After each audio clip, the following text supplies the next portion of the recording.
It's all oak.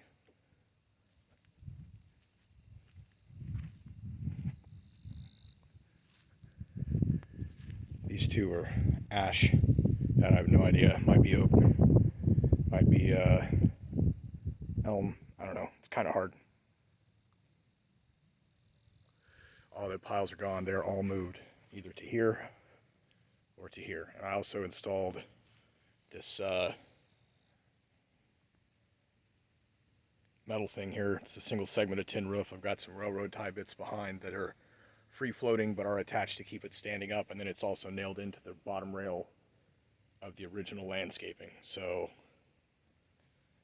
got a good barrier. Put these buckets up along the wall. These are going to be part of a windrow for the snow. Drift blockers. I've got some other orange snow fence that's going to be deployed here shortly. Watch it not snow at all this winter, but just in case, I'm trying to control it so it's, less that I have to shovel.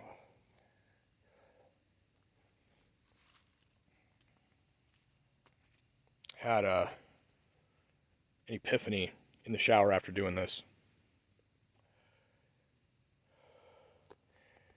I had also raked the entire path down and part of the branch off on the game trail, all the way down to the knob. Most of the knob is cleared. All of the wood is gone from the knob, and all of the branches that were laying on the ground around have been shuffled up to within about 25 or 30 feet of the top. Everything else is up and in a pile near the top as well. It's a very productive, very busy day. I'm actually not too sore. It's good.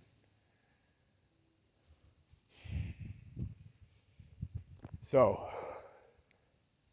it's a story, this epiphany. Let's say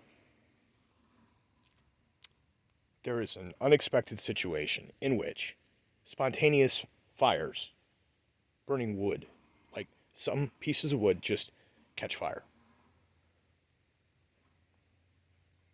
And everyone is tasked through public service announcements, news, culture, government speeches, peer pressure to help fight the fire. Now, the fire spreads quickly, and the goal is to help put it out or prevent. So they start bucketing and throwing clear liquid on stuff containing hydrogen in part of its chemical makeup.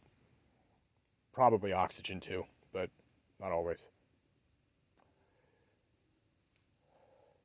Some places where they thought they were protected, things burned even worse. Some places where they tried to apply the clear liquid with a hydrogen somewhere in it, as the scientists had said, this is what we need, is this clear liquid with a hydrogen in it. So any other clear liquid with a hydrogen in it will work.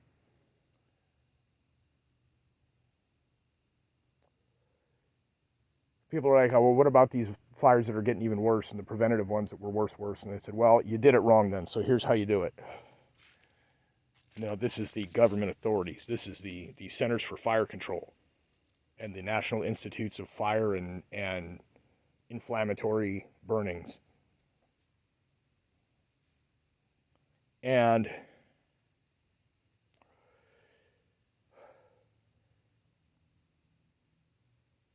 these people, these heads of this couple of organizations in the government that everybody else is taking their things from, and the World Fire Organization and everything else, all start saying, okay, the best prevention is gasoline.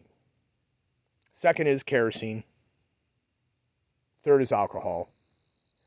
People are like, what about diesel? And they're like, yeah, no, don't worry about that. Just these other ones are much better. That one, it's really not any good. And so then some people are like, hey, but what about water? And they're like, don't be a conspiracy theorist. That's anti-science. And it's like, okay, but I mean, there's previous science that shows that if you want to prevent wood from burning, getting it soaked with water will kind of help that.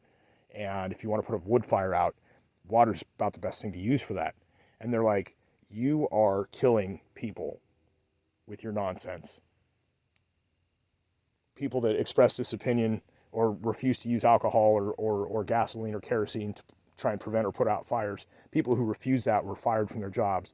Some of them starved, some of them were homeless, some of them died, like self-inflicted.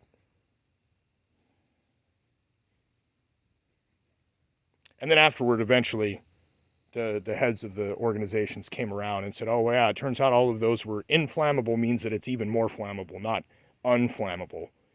And we hope the people who mentioned water from the beginning and cited science about water helping prevent wood fires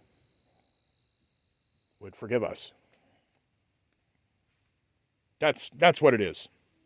That's what it is. That was my epiphany, is the way to express it to show exactly how absurd it is. So here is my winter's worth of oak firewood.